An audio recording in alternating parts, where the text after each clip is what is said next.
Just imagine walking down those old narrow streets of Jerusalem, the chaos of vendors, pilgrims, and centuries-old and built structures all playing a role in this grand mystical play.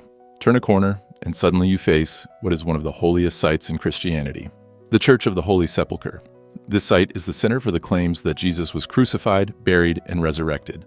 The great debate forms the core of one of the greatest mysteries in all of Christendom. Could this be where Jesus' tomb is located? This could be significant to Christians who have gathered here for centuries.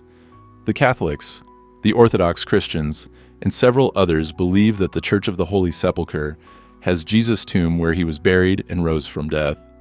It is the foundation of their religion. Yet, questions linger. Is this the authentic site? What does history say? Or more fascinatingly, what does archaeology tell us?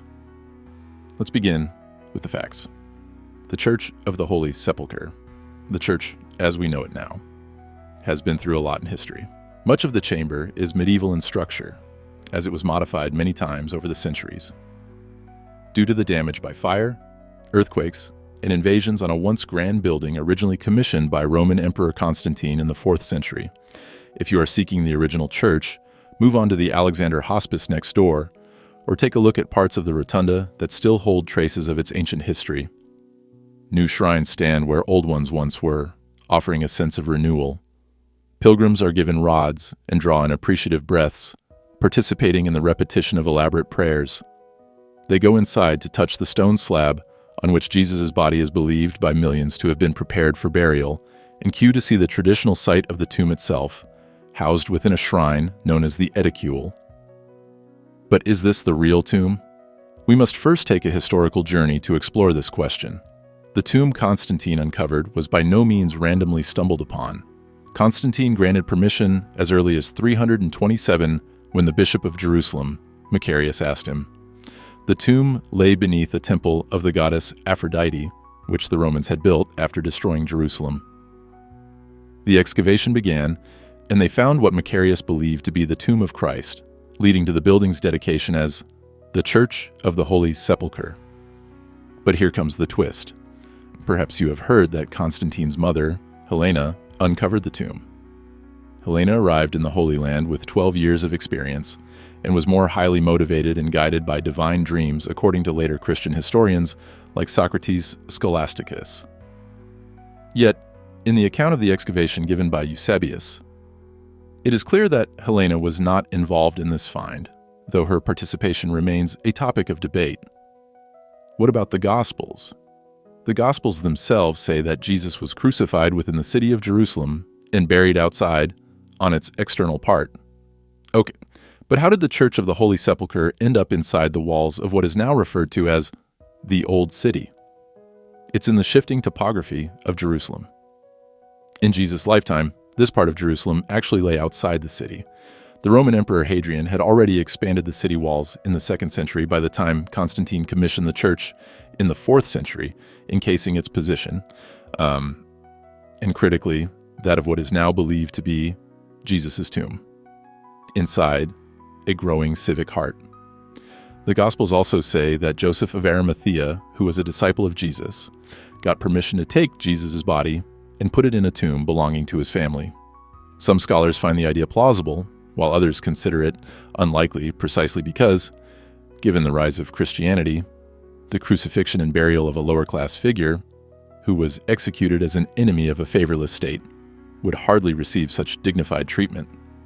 Others, such as Bart Ehrman and John Dominic Crossan, believe it more probable that the body of Jesus was left to be picked clean by vultures or buried in a pit. Did Jesus then receive a traditional burial in the tomb owned by his wealthy patron Joseph of Arimathea, just as the Gospels report? Or did the story get better with each passing year? What do the stones, walls, and layers under the Church of the Holy Sepulchre reveal about Jesus' death, burial, and resurrection? The church, mentioned in the Bible as a pilgrimage site of a miracle performed by Jesus, has nearby burial niches that were discovered from the time of Jesus during the Second Temple period. This supports the belief that the zone might have been utilized as an internment zone during that time. Only one problem. Archaeologically, it has been shown that burials did take place there. However, this does not substantiate the claim that this is the tomb of Jesus. In reality, Jody Magnus, one of the country's leading archaeologists, has stated that while the site is a possible location, there is no firm proof. Jesus died 300 years before the church was built. It can be left to your imagination. Many scholars feel this gap as doubt creeping in. But was an unbroken chain of tradition capable of keeping the location of Jesus' tomb alive for over 3 centuries? Otherwise, was the tomb forgotten after Jerusalem was wrecked in 70 CE and afterward revamped under Roman control? The community that might have retained this knowledge has been broken up and removed, and oral traditions can only be so reliable after a century of catastrophic disruption. A new candidate for the tomb of Jesus emerged in the 19th century. In the following decades, Protestants flocking to Jerusalem rejected the status of the Holy Sepulchre, throwing their weight behind the garden tomb. The concept became popular when the renowned British general Charles Gordon was persuaded that a geological feature close to this area resembled a skull, possibly even the Golgotha of legend where Jesus was crucified. Thus, many Protestants soon came to prefer the garden tomb, which matched the biblical description of being located outside the city walls.